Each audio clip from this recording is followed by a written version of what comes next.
एक छोटे से गांव में एक आदमी रहता था। उसके घर के पास में एक पहाड़ था जहां पर वह रोज सुबह जाता, वहां पर थोड़ी देर उस पहाड़ पर बैठता, फिर वापस आ जाता। तो रोज की तरह वह सुबह सुबह जा रहा था। पीछे से उसका छोटा सा बेटा आया। उसने आ करके उसका हाथ पकड़ लिया और कहा कि आज मैं भी आपके साथ चलूंगा। उसने पहले तो उसको थोड़ा सा समझाया और मना किया, कहा कि जो रास्ता है वो बहुत ही छोटा है और चढ़ाई बहुत ज्यादा है, तो तू मेरे साथ नहीं चल पाओगे। लेकिन फिर जब उस बेटे ने जिद करी तो पिता मान गया। वो दोनों पहाड़ पर चढ़ने लगे। पिता ने बेटे का हाथ कस करके पकड़ा हुआ था।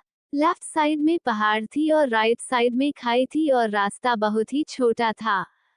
वो पहाड़ की चोटी तक पहुंचने ही वाले थे, तभी रास्ते में एक बड़ा सा पत्थर आया। क्योंकि पिता उस रास्ते से रोज आता था तो उसको पता था कि वहां पर पत्थर है, तो वह साइड से निकल गया। लेकिन जो बेटा था उसका ध्यान कहीं और था, तो उसका घुटना जा करके उस बड़े से पत्थर से टकरा गया।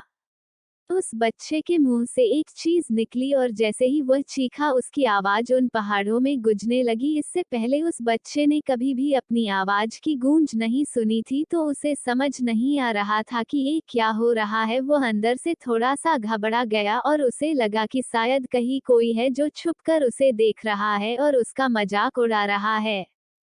फिर उस बच्चे ने बोला, कौन हो तुम? तो जब उस बच्चे ने उस गूंज को सुना तो उसे गुस्सा आ गया। उसे लगा कि कौन है ये जो मेरा मजाक उड़ाए चला जा रहा है। फिर उसने गुस्से से कहा कि मैं तुम्हें छोड़ूंगा नहीं। और फिर जैसे ही उसने उस गूंज को सुना वह घबरा गया। उसके पिता समझ गए थे कि क्या हो रहा है।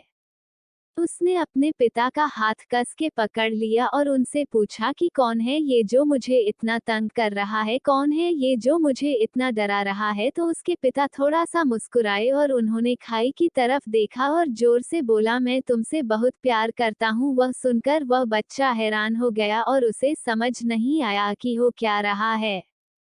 क्योंकि वही इंसान जो उसका मजाक उड़ा रहा है, उसको तंग कर रहा है, वो उसके पिता को बोल रहा है कि मैं तुमसे बहुत प्यार करता हूँ। तो उसके पिता अपने बेटे को देखा और वो समझ गए कि उसके मन में क्या चल रहा है। और फिर दोबारा उन्होंने बोला, तुम बहुत अच्छे हो। और ये सुनकर उनका बेटा थोड़ा सा मुस्कुराया और पूछा अपने पिता से कि ये क्या हो रहा है।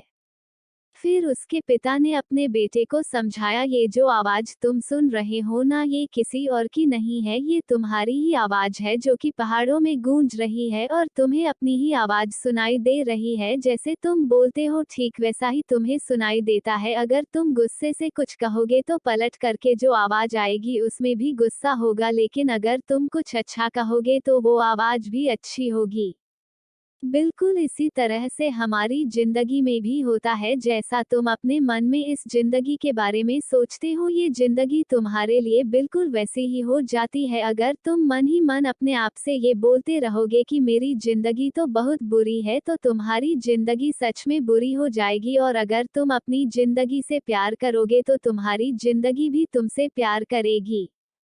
ये बात उस बच्चे के दिमाग में घर कर गई और फिर वे दोनों उस पहाड़ की चोटी पर गए। लेकिन बच्चे के दिमाग में यही बात घूम रहा था और फिर वह बच्चा खिलखिला कर हंसा और उसने अपने दोनों हाथ खोले और अपनी पूरी ताकत से बोला, मैं तुमसे बहुत प्यार करता हूँ।